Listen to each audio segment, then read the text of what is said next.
Hey, selamat datang di channel Tahu Banyak ID, edisi review alur cerita film. Nah, pada video kali ini gue pengen nge-review film yang berjudul The Devil All the Time. Artinya apa Bang Messi? Artinya iblis sepanjang waktu. Film ini filmnya original Netflix yang bergenre criminal thriller. Tayang perdana pada tahun 2020. Film ini menampilkan kisah tentang kefanatikan agama, kekuasaan sampai kejahatan. Walaupun nih film memuat banyak karakter, banyak plot dan banyak kisah yang bercabang, tapi film ini mampu menciptakan keterkaitan kisah satu dengan yang lain, disusun secara rapi dan epic cuy. Gokil deh nih film. Oke, tanpa berlama-lama lagi, kita langsung masuk ke cerita filmnya. Let's go!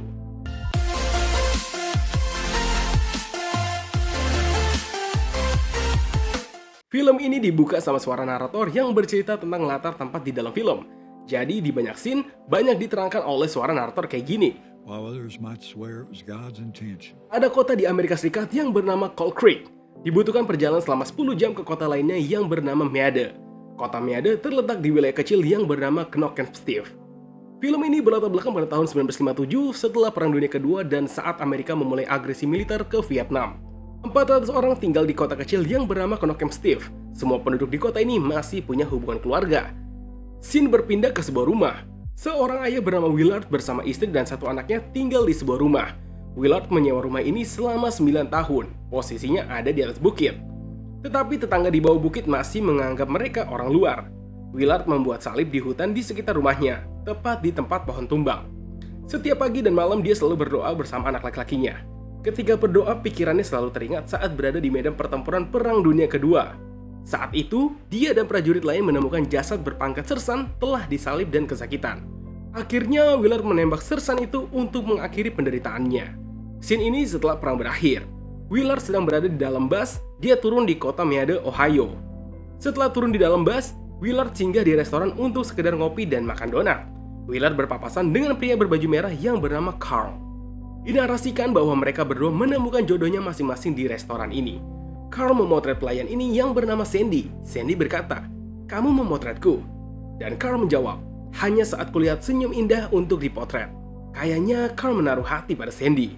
Narator dalam film ini mengatakan pada tahun mendatang Carl menyebut Sandy umpan. Sandy menyebut Carl penembak. Mereka berdua menyebut korban mereka model. Maksud si narator apa ya? Entahlah, kita lanjut aja. Willard dilayani oleh seorang pelayan wanita. Dari gelagat Willard tampaknya dia menyukai wanita ini. Saat Willard mencoba mengobrol dengan pelayan itu, tiba-tiba ada pertengkaran kecil. Sang pemilik restoran mengusir kedatangan seorang pria lalu menyebutnya kafir. Pelayan wanita itu pamit keluar untuk istirahat. Willard pergi keluar mencari pelayan wanita itu. Ternyata wanita itu sedang memberikan makanan kepada pria yang diusir tadi. Mereka berdua sedikit mengobrol di luar. Pelayan bertanya, "Apa kamu pulang dari perang?" Willard menjawab, "Tidak, aku hanya lewat." Pelayan wanita itu pun berkata, "Sayang sekali, wajahmu tampan." Mereka pun berpisah. Willard dijemput oleh pamannya naik mobil menuju rumah ibu Willard. Di dalam mobil, Willard menunjukkan ke pamannya sebuah pistol milik tentara Jerman yang dia bawa dari medan perang. Akhirnya Willard bertemu dengan ibunya. Di rumah, Willard bercerita kalau dia sedang jatuh cinta kepada pelayan di sebuah restoran. Tapi Willard tidak tahu namanya. Keesokan harinya, sang ibu mengajak Willard pergi ke gereja untuk bertemu seorang wanita. Tampaknya Willard ingin dijodohkan sama wanita alim yang rajin beribadah bernama Helen. Perjodohan itu adalah janji ibunya kepada Tuhan ketika anaknya berhasil pulang dengan selamat. Ibunya Willard bercerita, semua anggota keluarga Helen meninggal saat rumahnya terbakar. Tersisa Helen yang berhasil selamat. Kebaktian dimulai. Ada 2 pendeta dari luar kota datang berkunjung untuk memimpin kebaktian. Pria ini bernama Roy Leverty. Yang duduk di kursi roda adalah sepupunya yang bernama Theodore. Kebaktian berlangsung seperti normalnya, sampai saat Roy berkhutbah. Jika dulu dia sangat takut dengan laba-laba, sampai dia diberikan kekuatan oleh Tuhan, rasa takut itu hilang. Roy tiba-tiba membuka dan menuangkan toples yang berisi. Dalam perjalanan pulang, ibunya berharap Helen pulang bersama mereka jika Willard lebih memperhatikannya. Ternyata setelah kejadian laba-laba di gereja itu, Helen kagum dan jatuh cinta kepada Roy. Singkat kisah, akhirnya Helen menikah dengan Roy si pendeta. Bukan dari gua ya yang singkatin kisahnya, tapi emang dari filmnya begitu. Nah, scene pindah ke restoran tempat pelayan wanita itu bekerja. Ternyata Willard datang berkunjung kembali ke kedai tempat wanita yang disukainya. Akhirnya Willard mengetahui nama pelayan wanita itu adalah Charlotte. Scene pun bergerak maju cepat. Di scene ini, Willard dan Charlotte telah menikah dan dikaruniai seorang anak laki-laki. Willard dan Charlotte sedang survei tempat tinggal barunya. Tampaknya Charlotte menyukai rumah ini. Scene berpindah ke Willard. Dia sedang mengamati sekitar dan masuk ke dalam hutan. Di tempat ini, Willard berniat ingin membuat tanda salib untuk tempat dia berdoa. Tempat berdoa Willard sama anaknya yang sempat ditunjukkan di awal video. Willard pengen mendekatkan diri kepada Tuhan karena dia berfirasat sebelum hal buruk terjadi pada keluarganya. Waktu berjalan, Willard giat bekerja paruh waktu untuk keluarganya. Charlotte mengatur keuangan, menabung biar bisa membeli rumah kelak. Willard menulis surat kepada ibunya tentang keadaan dia dan keluarga kecilnya. Willard juga menulis jika dia mulai berdoa lagi, percaya Tuhan lagi. Scene tiba-tiba pindah ke rumah orang tua Willard. Ternyata di sana sedang ada Helen bersama anaknya sedang membaca surat kiriman Willard. Di scene ini, Helen sudah mempunyai anak wanita pernikahannya dengan pendeta Roy. Helen menitipkan anaknya kepada ibu Willard. Helen, Roy, dan sepupunya Theodore pengen pergi ke suatu tempat. Scene berpindah lagi. Nah, ini keluarga Willard yang kita lihat di awal scene ya.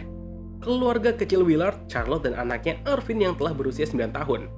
Saat Willard pulang bekerja, Arvin terlihat lebam karena dibully oleh teman sekolahnya.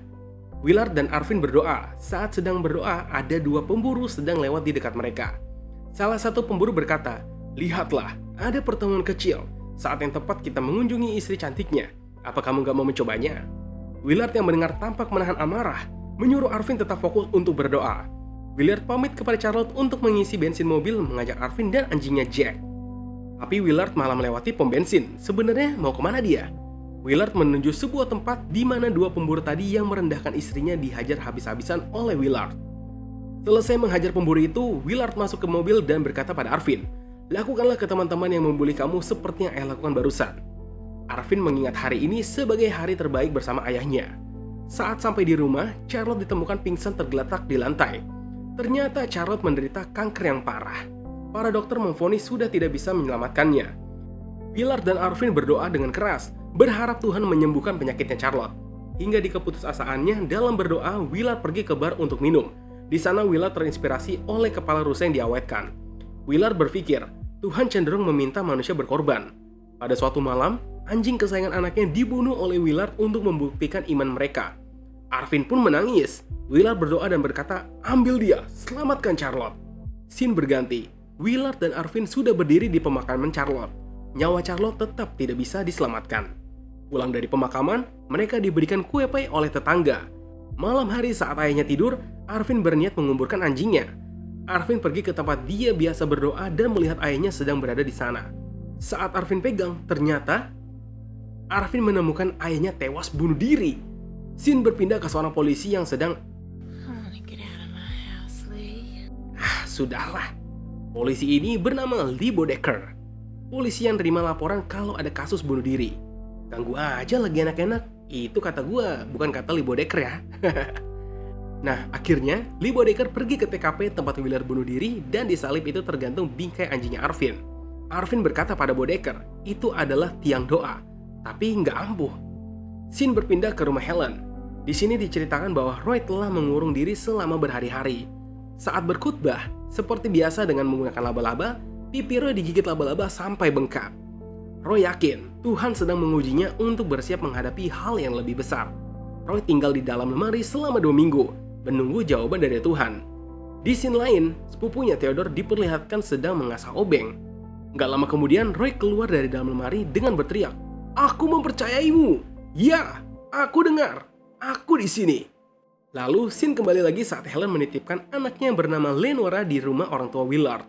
Lenora, Roy, dan Theodore pun pergi dan sampai di tempat yang ingin mereka tuju. Saat Roy dan Lenora berjalan berdua di hutan indah yang sepi dan mereka siap untuk berdoa. Tapi tiba-tiba aja, Roy menusuk leher Helen dengan menggunakan obeng yang diasah oleh Theodore. Saat Helen sudah tidak bernyawa, Roy berkata, "Tuhan, aku dengar perkataanmu." Roy berteriak, "Dengan rahmat Tuhan dalam diriku, bangkitlah." Sepertinya Roy ingin mencoba menghidupkan Helen kembali. Dia mendapat bisikan gaib saat 2 minggu berada di dalam lemari itu. Dan tentu aja Helen gak dapat hidup kembali lah, anjay. Roy pun panik dan ketakutan, mengubur Helen di hutan itu. Theodore menyuruh Roy pergi ke selatan untuk kabur. Theodore tertidur di mobil. Saat bangun, Roy udah pergi meninggalkannya. Roy pergi ke Cold Creek untuk mengambil anaknya Lenora dengan menumpang mobil orang. Ternyata mobil itu milik Carl dan Sandy, pria berbaju merah dan pelayan di awal film ini cuy. Roy tertidur di dalam mobil. Saat terbangun, Roy malah diantar ke hutan sepi oleh Carl dan Sandy. Sandy terlihat hampir tidak berbusana cuy. Carl menyuruh Roy untuk berwik-wik dengan istrinya Sandy, lalu Carl mengambil foto mereka berdua. Wah, gila nih. Roy tentu aja menolak. Walaupun terlihat gila karena membunuh istrinya, terus nyoba bangunin mayat Helen, tapi Roy taat kepada Tuhannya. Saat pengen ditembak sama Carl, Roy menyebut nama putri kecilnya Lenora. Carl dan Sandy terlihat mengangkat mayat Roy dan berkata, potret di sana selagi cahayanya masih terang. Masih menjadi misteri motif apa yang dilakukan oleh Carl dan Sandy. Scene pindah ketika Arvin, anak dari Willard dan Charlotte, sampai di rumah ibunya Willard. Arvin kini diasuh oleh neneknya. Kalian pasti tahu siapa anak kecil perempuan ini. Hayo, tebak siapa? Yap, benar, dia adalah Lenora. Kedua anak ini sama-sama telah menjadi yatim piatu dengan kisahnya yang tragis ya cuy. Scene maju cepat ketika Lenora dan Arvin sudah tumbuh dewasa. Dan wow, Arvin dewasa ternyata diperankan artis yang sedang naik daun, Tom Holland. Saat ini mereka sedang merayakan ulang tahun Arvin. Sang kakek memberikan Arvin hadiah. Ternyata itu adalah pistol Luger German. Pistol itu hadiah yang diberikan Willard kepada sang kakek saat Willard kembali dari medan perang. Scene berpindah ketika Lenora sedang dibully oleh 3 teman sekolahnya. Lenora dibully karena kealimannya taat pada agama. Arvin selalu melindungi Lenora dan menyayangi seperti adik sendiri. Sepulang sekolah, Lenora selalu mengunjungi dan berdoa di makam ibunya. Dan Arvin selalu ada di samping meski dia nggak pernah mau berdoa. Lenora mengetahui bahwa ibunya mati terbunuh, tapi dia nggak tahu kalau yang membunuhnya adalah ayahnya sendiri. Lenora juga nggak tahu kalau ayahnya udah mati terbunuh. Lenora seorang wanita yang taat beribadah walaupun ibunya mati karena kepercayaan ekstrim yang dianut oleh ayahnya. Di sisi lain, Arvin skeptis atau nggak percaya sama Tuhan. Nggak mau lagi berdoa setelah apa yang menimpa orang tuanya. Benar-benar terbalik ya antara Arvin dan juga Lenora. Pendeta yang memimpin gereja tempat Lenora dan ibunya beribadah diceritakan menderita penyakit. Dia akan digantikan oleh anak dari adik kandungnya yang baru lulus dari sekolah agama yang bernama Thea Guardian. Jadi ceritanya akan ada penyembuhan pendeta baru. Masing-masing jemaat membawa masakannya. Nenek Arvin memilih memasak ati ayam karena nggak mampu membeli daging steak. Nenek adalah salah satu koki terbaik di wilayah ini. Orang-orang suka memuji masakannya. Berharap pendeta suka dengan masakannya, pendeta baru yang bernama Thea Guardian dalam khutbahnya mengejek makanan sang nenek. Karena sang nenek hanya memasak ati ayam bukan daging seperti yang lain. Dia mengatakan bahwa orang yang memasak ati ayam ini adalah orang yang kurang mampu. Pendeta bakal berkorban memakan semua ati ayam itu biar para jamaat bisa makan daging enak hari ini. Sang nenek pun menangis. Mendengar ceramah pendeta itu, Arvin marah tapi Lenora masih tetap membela Thea Guardian. Scene berpindah, Arvin menjemput dan lagi menunggu Lenora pulang sekolah. Lenora lagi-lagi dikejar 3 teman sekolahnya. Seperti biasanya, sepulang sekolah Lenora pergi ke makam ibunya untuk berdoa. Tapi kali ini Arvin tidak menemaninya karena ada urusan. Saat sedang berdoa di makam ibunya, tiba-tiba saja turun hujan. Lenora lari berteduh di gereja. Thea Guardian menemui Lenora yang berteduh di depan gereja. Lenora bercerita kalau dia mengalami pembulian oleh teman-temannya karena terlalu alim. Thea Guardian mengajak Lenora berkendara ke tempat sunyi untuk berdoa. Di sisi lain, Arvin tengah menunggu di dalam mobil. Urusan yang dimaksud oleh Arvin pengen ngasih pelajaran ke 3 orang yang terus-terusan membuli Lenora. Dia menunggu saat yang tepat seperti yang diajarkan oleh ayahnya. Di tempat terpisah, ketiga anak itu berhasil dihajar habis-habisan oleh Arvin. Scene kembali ke pendeta dan juga Lenora. Ternyata maksud dan tujuan Thea Guardian membawa Lenora ke tempat sepi adalah untuk wik-wik cuy. Lenora yang lugu dan taat beribadah nggak mampu menolak ajakan wik-wik orang yang dia segani keilmuan agamanya. Arvin menjemput Lenora di gereja dan meminta maaf kalau meninggalkan dia karena ada urusan. Lenora berkata, tidak apa-apa, aku bisa datang sendiri mulai sekarang. Wow, tampaknya Lenora menaruh hati kepada pendeta muda yang sudah beristri itu. Kayak deja vu ya, ini kisah yang dialami sama ibunya ketika ibunya terkagum-kagum oleh pendeta Roy Leverty. Scene maju 3 bulan kemudian. Scene menuju ke Sandy, narator di film mengatakan pasangan itu bersiap untuk perjalanan ke-14, yang artinya sudah ada 13 orang yang dibunuh lalu difoto oleh mereka. Sandy pergi malam hari untuk menyiapkan mobil untuk perjalanan besok, tapi Carl merasakan kecurigaan pada Sandy. Siang hari, Scene berpindah saat Sandy tengah duduk sambil melihat hasil foto-fotonya bersama para korbannya. Tiba-tiba saja pintu diketuk keras oleh seseorang. Sandy membereskan foto itu dengan cepat-cepat sampai dia nggak sadar kalau ada satu foto yang terjatuh. Orang yang menggedor pintu itu ternyata Lee Bodecker. Kalian masih ingat nggak? Dia adalah sheriff yang ada di TKP tempat bunuh diri Willard saat Arvin masih kecil. Dan ternyata Sandy adalah adik perempuan Bodecker. Di scene ini intinya, Bodecker sering menerima telepon tentang penculikan gadis. Beberapa kali menyebutkan nama Sandy.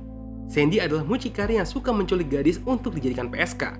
sedangkan Carl murni seorang psikopat. Jadi nggak ada hubungannya tentang penculikan gadis. Bodecker meminta kepada Sandy agar tidak berulah di masa kampanye. Bodecker pengen mencalonkan kembali menjadi sheriff. Di sini Bodecker belum tahu kejahatan apa yang dilakukan oleh Carl dan Sandy. Kalian ingat satu foto Sandy yang terjatuh lalu ditemukan oleh Bodecker? Dan wow! Bodecker sangat penasaran pekerjaan apa yang telah dilakukan oleh adiknya itu bersama teman laki-lakinya Carl. Bodecker pergi ke bar Tukemse milik pria bernama Leroy untuk melihat kamar tempat prostitusi. Saat ingin masuk, Bodecker dihalau dan dihajar oleh penjaga yang berbadan besar. Scene berpindah saat Bodecker mengunjungi sebuah restoran. Di sana dia bertemu dua orang. Orang ini bernama Leroy yang memiliki bar Tukemse bersama satu orang bodyguardnya. Di scene ini intinya Leroy memperingatkan Bodecker kalau barnya sedang diawasi oleh polisi lain karena ulah Sandy. Bodecker adalah polisi korup, satu-satunya sheriff yang memiliki adik seorang pelacur di kota itu. Setelah Leroy memberi uang suap kepada Bodecker, yang di atas uang itu dikasih. Bodecker tahu Leroy akan membunuhnya jika dia atau adiknya membuat masalah lagi di bisnisnya. Scene berpindah ke pasangan Carl dan Sandy. Tampaknya mereka dapat seorang korban lagi. Kali ini seorang pria militer yang mereka beri tumpangan. Seperti biasa, korban pria itu diajak bersantai, makan lalu dibunuh. Tapi tampaknya Sandy sudah mulai kesal pada Carl. Sandy nggak pengen mendengar tangisan pria saat Carl mengeksekusi para korbannya. Carl menyebut, God damn it. He wasn't nothing but another model. wah, fix psikopat sih ini Carl. Walaupun Sandy mengikuti seorang psikopat, tapi dia sedikit punya perasaan. Ketika dia dan Carl membunuh prajurit itu, tanpa memberitahu identitasnya, Sandy menelpon markas prajurit tersebut dan mengatakan tempat pria itu dikubur. Scene berpindah ketika malam Leonora bersama Tigardin di dalam gereja. Di sini Leonora berkata kalau dia hamil. Setelah mereka melakukan itu tuh. Tigardin mengatasnamakan agama atas perilaku bejatnya dan berpendapat bahwa saat di dalam mobil mereka hanya menghabiskan waktu untuk Tuhan. Tigardin gak mau bertanggung jawab dan malah menyuruh Leonora menggugurkan kandungannya. Tigardin berkata, jika kau tidak, kamu akan menjadi seorang ibu pelacur dengan anak haramnya yang berlarian di rumah wanita tua malang yang membesarkannya. Orang tua itu bakal mati karena malu. Suatu pagi Leonora kurang enak badan. Leonora nggak pernah absen untuk pergi beribadah. Tapi karena dia sakit, Arvin pergi menggantikannya. Leonora terus memikirkan nasib kandungannya tanpa seorang ayah. Dan juga dia memikirkan omongannya Tigardin yang pelan tapi nyakitin. Akhirnya Leonora memilih jalan pintas untuk gantung diri. Tragis parah. Di hari-hari berikutnya setelah pemakaman Leonora, Arvin ketemu sama seorang polisi muda. Polisi itu ngasih informasi ke Arvin kalau ternyata Leonora sedang mengandung. Reaksi Arvin kaget sekaget-kagetnya. Kayak nggak percaya apa yang didengarnya. Lantas dugaan pun langsung menuju kepada pendeta Tigardin. Di mana sebelum bunuh diri, Leonora muntah-muntah tanda seperti hamil dan saat dimana Arvin udah nggak pernah lagi menemani Leonora pergi ke makam ibunya dekat gereja. Mengetahui kenyataan ini, Arvin berniat ingin membunuh Tigardin. Arvin pengen menyampaikan salam perpisahan kepada neneknya, tapi itu bisa membuat sang nenek terbebani. Akhirnya Arvin meletakkan surat perpisahan saat sang nenek tidur. Arvin menuju gereja tempat Tigardin sedang duduk sendiri. Arvin mengaku sebagai pendosa berbicara hal-hal seksualitas yang sebenarnya sedang menyindir sifat bejat Tigardin kepada perempuan. Tigardin pun kesal apa yang sedang dibicarakan oleh Arvin. Ketika Tigardin marah, Arvin menodongkan pistolnya dan membunuh Tigardin. Arvin sempat gugup ketika telah membunuh seseorang. Kemudian dia duduk dan berpikir sejenak. Arvin harus melarikan diri dari semua tempat yang mudah tercium jejaknya oleh polisi. Saat ini nggak tahu kenapa ada kekuatan yang mendorongnya pergi kembali ke Knock Camp Steve. Knock Camp Steve tempat masa kecil Arvin dulu bersama ayahnya ya. Arvin kabur dengan membawa mobil pendeta Tigardin hingga malam dia kehabisan bensin. Scene tiba-tiba saja berpindah. Kali ini kembali ke Sheriff Bodecker. Bodecker mengunjungi rumah Leroy. Dia bertemu ke sana lalu diam-diam membunuh bodyguard Leroy. Kemudian mencari Leroy di lantai 2 rumah untuk dihabisi. Scene berpindah ke Carl dan Sandy. Lagi-lagi mereka sedang mencari korban baru cuy. Dan kalian tahu siapa calon korban pria tersebut? Ya, dia adalah Arvin. Di tengah pelariannya sehabis membunuh Tigardin. Seperti biasa, sang model diajak Carl dan Sandy ke tempat sepi di wilayah hutan. Arvin merasakan gerak-gerik aneh pada pasangan itu, membuat dia meningkatkan kewaspadaannya dengan menyiapkan pistol di sampingnya. Ketika melihat Carl mengambil pistol, Arvin pun menendang pintu mobil dan Arvin dan Sandy pun saling menodongkan pistol. Karena nggak ada yang mau mengalah, akhirnya mereka berdua melepaskan tembakan. Sandy pun terlihat tertembak. Apa kalian ingat malam saat Sandy suka keluar sendiri pergi menelpon atau pergi mengambil mobil? Sifat Sandy itu membuat Carl gelisah. Carl berpikir akan lebih baik jika peluru di senjata Sandy dibuang. Itulah yang membuat Arvin selamat. Kemudian Arvin memeriksa barang-barang di mayat Carl. Ditemukanlah dompet milik Carl. Di dompet itu Arvin mengambil sebuah foto. Arvin lanjut menggeledah ke dalam mobil. Arvin menemukan 2 buah kotak film kamera, mengambilnya dan pergi dari TKP. Kemudian polisi menemukan mayat Carl dan Sandy. Sheriff Bodecker yang datang ke TKP melihat mayat adiknya di dalam mobil. Bodecker sedih namun tampak kesal.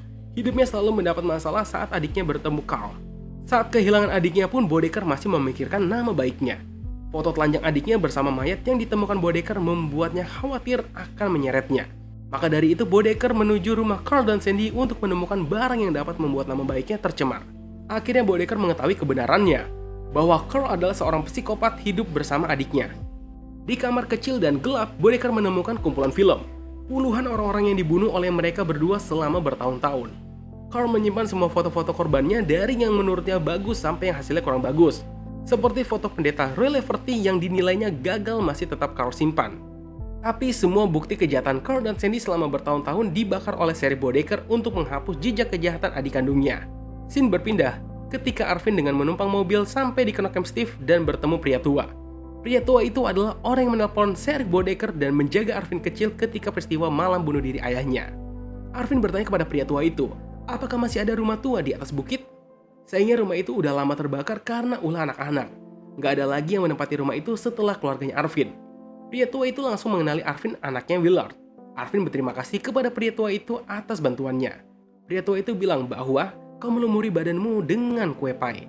Bodecker pikir itu darah. Lalu kemudian pria tua itu bersimpati atas kematian adik perempuan Bodecker yang dia dengar baru-baru ini. Setelah apa yang dikatakan oleh pria tua itu, Arvin baru tahu kalau wanita yang dibunuhnya adalah adik kandung Sheriff Bodecker. Arvin sadar lokasinya mulai terlacak dan gak bisa berlama-lama di tempat ini.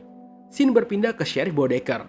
Dia mendapat informasi dari kepolisian Virginia Barat, tempat nenek dan pendeta Tigarin yang dibunuh oleh Arvin. Polisi Virginia Barat menyebut kalau pelaku pembunuh yang Bodecker cari adalah orang yang sama. Itu dikenali dari peluru senjata Luger German yang dipakai oleh Arvin. Dengan melihat map, Arvin dari Virginia kehabisan bensin lalu menumpang mobil ke wilayah ke Meade. Bodecker berpikir bahwa Arvin sedang menuju rumah orang tuanya di Knock Camp Steve. Benang merah pun kembali menghubungkan kisah di film ini, ketika Sheriff Bodecker adalah orang yang membawa Arvin kecil saat peristiwa kelam yang menimpanya. Kini mereka harus berhadapan langsung membawa bebannya masing-masing. Arvin akhirnya sampai kembali ke tempat masa lalunya. Betapa jauh dari berapa kuat dia melupakan masa lalu, takdir harus membawanya kembali. Di tempat ini, Arvin mengubur tulang anjing kesayangannya. Ketika Arvin merenung, masa kecil membuat dia tidak percaya terhadap Tuhan. Sang ayah rela melakukan apapun demi ibunya hidup, berdoa sepanjang waktu, hingga akhirnya sang ayah malah menjauh dari Tuhan dan bunuh diri meninggalkan Arvin. Kini takdir membawanya kembali ke gereja ayahnya tempat Arvin berdoa. Lalu tiba-tiba Arvin mendengar suara langkah kaki. Dia bergegas bersembunyi. Dan benar saja, Sheriff Bodecker menemukan posisinya. Bodecker membawa senjata untuk membunuh Arvin. Teman polisinya di Virginia Barat berkata kalau Arvin sebenarnya tidak berbahaya. Tapi Bodecker harus membunuh Arvin karena dia telah membunuh adiknya. Arvin juga mengetahui kejahatan adik perempuannya yang bisa mencoreng nama baiknya. Di hutan, Arvin bersembunyi menunggu saat yang tepat. Tapi Bodecker mengetahui posisi Arvin dan baku tembak pun tak terhindarkan. Tembakan Arvin berhasil mengenai badan Bodecker, sedangkan tembakan Bodecker meleset mengenai batang pohon. Di depan Bodecker yang kritis, Arvin mengungkapkan kebenaran kalau dia hanya membela diri dari Carl dan Sandy. Lalu Arvin menunjukkan bukti kalau Sandy sedang memeluk mayat pria yang menjadi korban mereka berdua. Arvin menaruh bukti foto itu di mayat Bodecker, yang kemudian ditemukan oleh polisi lain bersama mayat Bodecker. Arvin menumpang sebuah mobil, nggak ada tempat yang Arvin tuju, akhirnya dia mengikuti kemana mobil itu pergi. Di dalam mobil, narator berkata, mungkin Arvin akan mengakui perbuatannya di depan hukum. Mungkin dia akan dimaafkan walau beresiko. Mungkin dengan berjalan ke depan dia bisa menemui gadis dan membangun keluarga seperti ayahnya. Arvin pun juga sempat berpikir untuk menjadi tentara. Mungkin di sanalah tempatnya. Apapun pilihannya, sekarang dia butuh tidur dan bersyukur seseorang memberikan tumpangan. Itulah akhir dari film The Devil All The Time. Menurut gue film ini berani mengangkat kisah sensitif, menyinggung soal agama, kekuasaan, dan sifat jahat manusia yang keberadaannya memang ada di sekitar kita. Film fiksi yang sangat berasa kebenarannya. Memang terbukti sih coy, dimana di dunia ini bakal selalu ada sisi jahat manusia. Seperti polisi korup, pejabat dan penguasa hitam, oknum pimpinan agama yang melenceng jauh dari ajaran Tuhannya, bahkan sekte agama garis keras dan ekstremis. Walaupun film ini bergenre thriller, tapi menurut gua ini film syarat dengan pesan kehidupan. Oke, mungkin segitu aja review film pada kesempatan kali ini. Oh iya, kami masih berjuang membangun channel ini. Jadi jangan lupa untuk di-subscribe, like, komen, dan share kalian yang sangat membantu agar channel ini bisa terus berkembang. See you!